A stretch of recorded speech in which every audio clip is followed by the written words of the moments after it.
So here we have in China the BYD Seagull.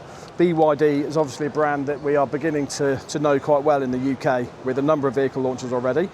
But this Seagull will be branded the Dolphin Surf in the UK.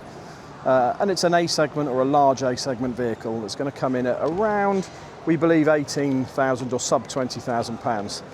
Very interesting car for that price point, full electric vehicle with a good range. So it's going to be very competitive in the marketplace and really does show BYD's ambition coming to the marketplace. Interestingly, it's part of the BYD brand, and it brings me on to another point, which is the sheer volume of competitors, even within a brand itself. So here we are stood with the Seagull, or the Dolphin Surf. This is within the Ocean range of BYD. And we look around, you can see the number of vehicles that we've got in the Ocean range.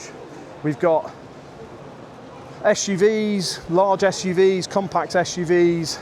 We've got C-segment estates. We've got C-segment saloons, hatchbacks. We've got the full range of vehicles that you would expect from a vehicle manufacturer, in this Ocean range. But if we then move around the stand, we move from the Ocean range into the Dynasty range. So the Dynasty range takes its styling cues from the Chinese Dragon, whereas the Ocean range takes its styling cues from the Ocean. And the Dynasty range is essentially the same set of cars again.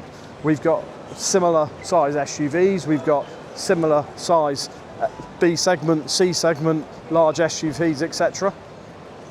So even within this BYD brand, you've got that level of competition with itself. If you then bring in the competition from the other brands like Chery, like Chang'an, like Great Wall Motor, the sheer volume of models really is staggering. And each of the stands we walk through, you're looking through 20, 30, sometimes even 40 different models right across the range. But coming back to BYD, it's not just the BYD brand that creates that competition. They've got additional brands as well. So moving across here, we come to Feng Shui Bao.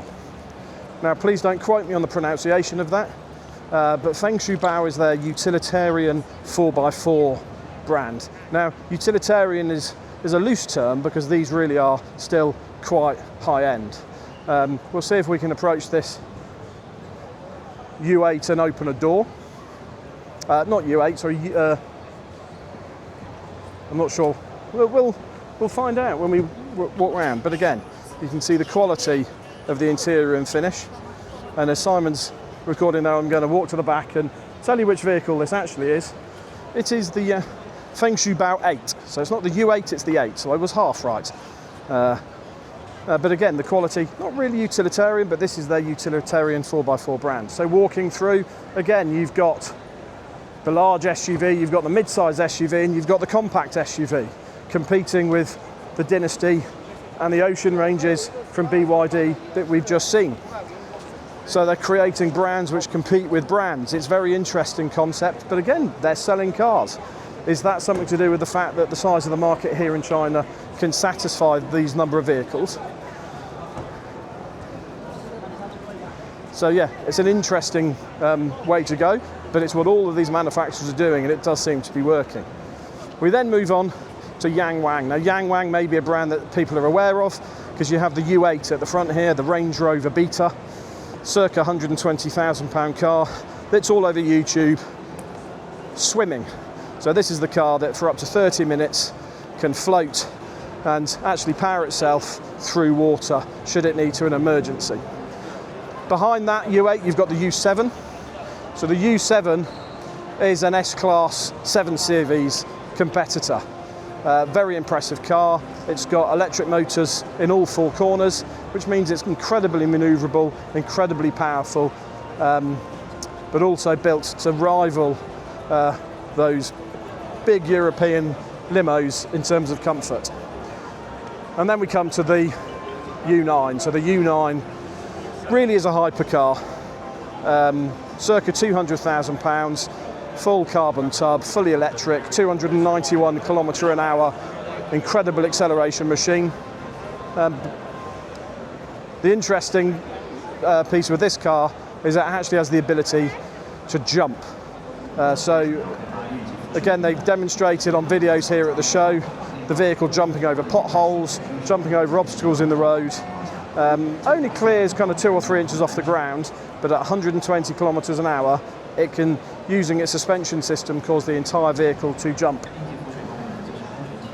And if you thought we'd finished there, yet another BYD brand. So now we move into Denza. So Denza is their premium brand, so below Yangwang in terms of the hyper premium, but their premium brand. Again, looking to compete against the likes of BMW, Audi and Mercedes. So we've got, again, large SUV, the N9. We've then got the saloon and sport brake, the Z9. And we've got the executive travel bus, the D9. So these really are BMW/Mercedes beaters, aiming at that premium end. But again, it just shows the number of vehicles coming from a brand like BYD, and you can copy and paste that across the likes of Great Wall Motor, Chery, SAIC. They've all got these multiple brands, and it really is creating huge competition. I do have to question whether that competition is actually sustainable, whether we're going to have to see consolidation in the marketplace, particularly when they come to Europe. I can't see a European market sustaining this number of brands and this number of models. There just simply aren't the number of people to buy the vehicles, but it'll be very interesting. Let's just see if we can get into the back of this vehicle. And so this is the Z9. This is the 5 Series competitor. But again, just look at the quality of that vehicle. Very, very, very high quality finish.